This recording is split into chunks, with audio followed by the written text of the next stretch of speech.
At 26 years old, the family that had abandoned me 16 years ago suddenly reappeared in my life. This unexpected reunion sparked a series of emotions and reactions that made me question my own identity, as if I was a different person entirely. As the eldest daughter, I grew up in a seemingly happy family with two siblings, one 3 years younger and the other 5 years my junior. We shared typical family experiences, cooking meals together, watching movies, and playing games. We were close-knit until my father lost his job when I was 9. Blamed for things he hadn't done, he was unfairly dismissed, leaving my mother, who was working in a school, struggling to provide for us all. They decided it would be best if I lived with my grandparents until they were back on their feet. Initially, the idea seemed reasonable, and I embraced the change. That summer, I stayed at my grandparents' farm, caring for animals and enjoying the countryside. Little did I know, this temporary separation would turn into a lifelong ordeal. When school was set to resume, my parents assured me they were working on arranging a new home. I stayed a few extra days with my grandparents, waiting for their call. However, the promised days turned into weeks, and weeks into months. Every attempt to contact my parents was met with unanswered calls and empty promises. I grew frustrated and desperate for answers. I asked my grandparents if they knew anything, but they were as clueless as I was. Seeking help, I filed a missing persons report, but my grandparents dismissed it as mere drama, grounding me for my efforts. Feeling abandoned and betrayed, I pleaded with my grandparents to provide me with an education. They enrolled me in a local public school, but adjusting to the new environment took time. Despite the challenges, I focused on my studies, determined to escape my grandparents' farm and find my parents. The lack of concern from those around me intensified my resolve. Everything changed when I overheard a conversation between my grandmother and my mother on the phone. The hushed tones in the kitchen revealed the truth. My mother was alive. My hope was rekindled. But the mystery of my parents' disappearance only deepened, leaving me with more questions than ever before. We were discussing my progress in school and various aspects of my life, and hearing her voice stirred up a whirlwind of emotions within me. I couldn't contain my feelings, and before I could stop myself, I called out to her. The moment my voice reached the other end, silence fell. Frantically, I screamed and cried into the phone, hoping that if I shook it hard enough, her voice would echo through the receiver. Grandma emerged from the kitchen, her face a mix of concern and frustration, instructing me to go to my room. I unleashed my anger on her, demanding to know why she had hidden my mother from me and why she refused to divulge any information. Despite my pleas, Grandma remained steadfast in her silence, leaving me to accept the painful reality that my parents had essentially abandoned me. Shortly after that heartbreaking phone call, my grandparents sent me to live with a distant aunt, a 5-hour drive away from their farm. I often wondered why my parents had chosen to send me away, but I never received a satisfactory answer. My aunt, my mother's cousin, turned out to be a compassionate and understanding soul. She embraced me with open arms, and when I questioned her about my parents, she admitted she didn't have any answers. Her sincerity was palpable, and I chose to believe her. From the moment I moved in with my aunt at the age of 13, she became my rock. Whenever I struggled with my emotions, she was there to guide me, offering solace and understanding. She even encouraged me to seek therapy, a decision that initially left me hesitant but eventually proved immensely beneficial. My aunt validated my feelings, something my grandparents had never done, and provided the support I desperately needed. By the time I finished high school, my aunt had become the most significant person in my life, filling the void left by my absent parents. She supported me through my journey to becoming a veterinary doctor, following in her footsteps. At 21, I approached her with adoption papers, wanting her to be my legal parent. With her wholehearted agreement, I finally found the stability and love I had craved for so long. Having completed my degree, I now work as an intern in a hospital, striving to gain valuable experience. My career path has led me to move into a new apartment, away from the familiarity of my aunt's home. Despite the physical distance, I still visit her whenever I can. 2 days ago, on my day off, I was relaxing at home when the doorbell rang. Anticipating a delivery, I opened the door only to find my estranged family standing there, my mom, dad, and youngest brother.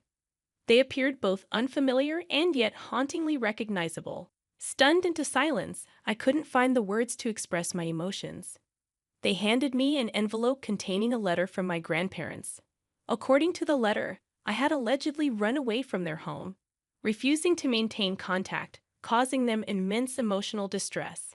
They demanded I pay for my brother's education, leveraging my newfound status as a doctor, threatening legal action if I refused. The situation made no sense to me. How could I be blamed for running away when I had been sent away by my grandparents?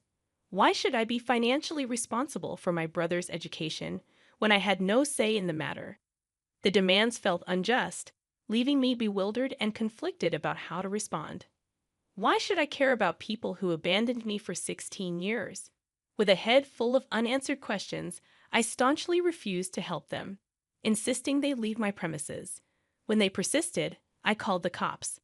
They claimed to be my parents, but I stood my ground, stating that legally, I was my aunt's daughter and provided her name. The authorities contacted her, and she confirmed my status, resulting in my family receiving a warning about trespassing and harassment. Since then, I've been bombarded with hurtful messages on social media from accounts owned by my family, labeling me as heartless. I confided in my aunt about everything, and although she understood my actions, she questioned whether I did the right thing. In the midst of this turmoil, my parents showed up at my workplace, causing a scene. Hospital security intervened, calling the police and escorting them off the premises. I couldn't fathom why my family, absent for so long, suddenly wanted to be a part of my life. The emotional toll weighed heavily on me. My therapist suggested talking to them, but I resisted. Eventually, I agreed to meet them in the presence of my aunt. Their explanation was disheartening. They sent me to my grandparents due to financial struggles, thinking it would be easier with one less mouth to feed. When circumstances improved, they couldn't afford to bring me back. Now, with their savings depleted, they wanted me to support them and pay for my brother's needs. They admitted fabricating the threat of legal action, hoping to guilt me into compliance. Each word shattered my heart, but I stood firm.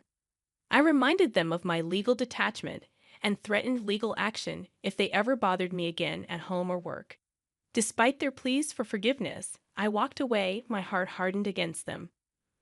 My therapist suggested I might be struggling to empathize, but the truth was, I felt nothing for them. If I could, I'd erase them from my memory without a second thought.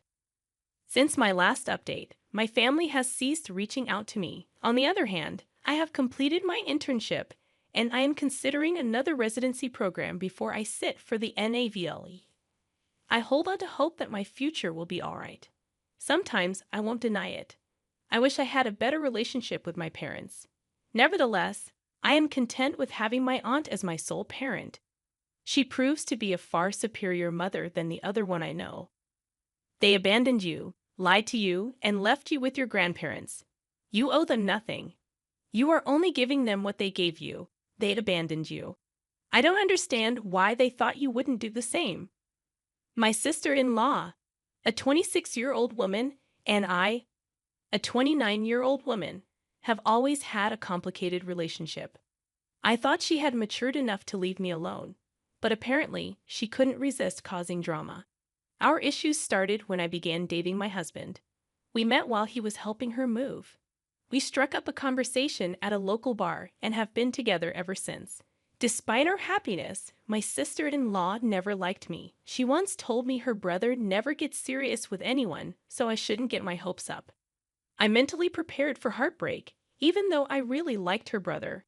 However, 6 years later, we are still going strong, and he is undoubtedly my favorite person in the world.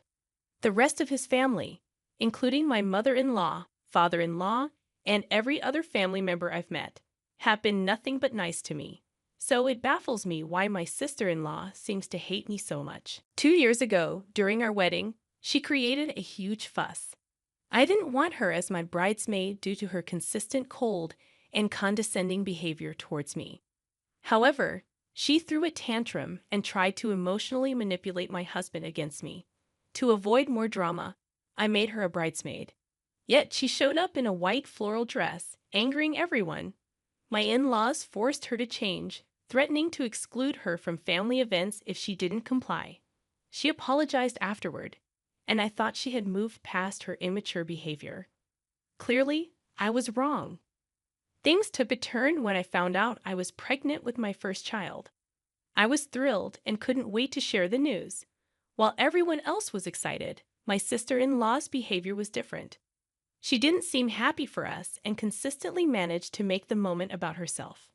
During a family event, we announced our pregnancy, and she quickly diverted the conversation to her own experiences as a single mother, emphasizing how difficult it was for her to go through pregnancy alone and suggesting that I was lucky. As my due date approached, my sister-in-law offered to host a baby shower for me. Initially, I was grateful and excited about the celebration with my family and friends. However, my excitement turned to suspicion when she insisted on hosting the event at a venue 12,000 miles away from where we lived. She claimed it was a surprise, set up at a luxurious venue owned by her friend, and we wouldn't have to pay for anything. Despite her explanation, I couldn't shake the feeling that something was amiss. When I shared my concerns with my husband, he assured me that his sister was simply trying to do something special for us and that I might be overthinking it. He even rescheduled vital meetings so we could attend the supposed baby shower. We flew there with my parents, as my in-laws couldn't attend due to being out of the country. Upon arriving at the location, a lavish resort, I immediately sensed something was wrong. The decorations were pink and blue, but there were unfamiliar faces present. To my shock, there was another pregnant couple, and the woman was wearing the same white dress given to me by my sister-in-law. It became apparent that my sister-in-law had tricked us into attending her friend's baby shower, making me feel humiliated and overshadowed. Feeling utterly embarrassed and upset, I left the party in tears once I understood the situation. My husband confronted his sister, leading to her making excuses and attempting to deflect blame. He informed his parents, who were equally shocked and angry. In response to her behavior, they decided to cut her off financially. They had been supporting her financially for years, but after her actions, they withdrew their financial aid and decided she should fend for herself. They even warned her not to show up until she learned to act responsibly. Although my sister-in-law blames me for her misfortune, I maintain that I didn't ask my in-laws to take any action. This was entirely her own doing. While she tries to manipulate me, portraying herself as a single mom, I can't help but believe she deserves the consequences of her actions. Despite her attempts to guilt-trip me, I stand firm in my belief that she brought this upon herself. My sister-in-law is by no means destitute. She won't be left penniless with her son due to this situation. She just needs to adjust her lifestyle and figure out how to manage her boutique independently. Moreover, if my in-laws genuinely believed their grandchild was in jeopardy, they would step in. I'm confident they won't hold a grudge for long. Although they might not fund her boutique, they'll likely assist her with general expenses once she acknowledges her error and apologizes to me, rather than attacking me for her perceived misfortunes. My husband firmly stands by my side, assuring me that I never have to forgive my sister-in-law or engage with her again. He apologized for not intervening earlier and taking stronger measures to keep her away from me. My kind mother-in-law is planning a genuine baby shower for me, promising a delightful celebration where I can focus on the joy of our upcoming child, forgetting about my sister-in-law's antics. However, my sister-in-law crashed my baby shower despite being uninvited. On the day of the event, everything seemed perfect. My mother-in-law had beautifully decorated her backyard, and delicious food and drinks were served. We were happily chatting with our friends and family, opening gifts people had generously brought for us.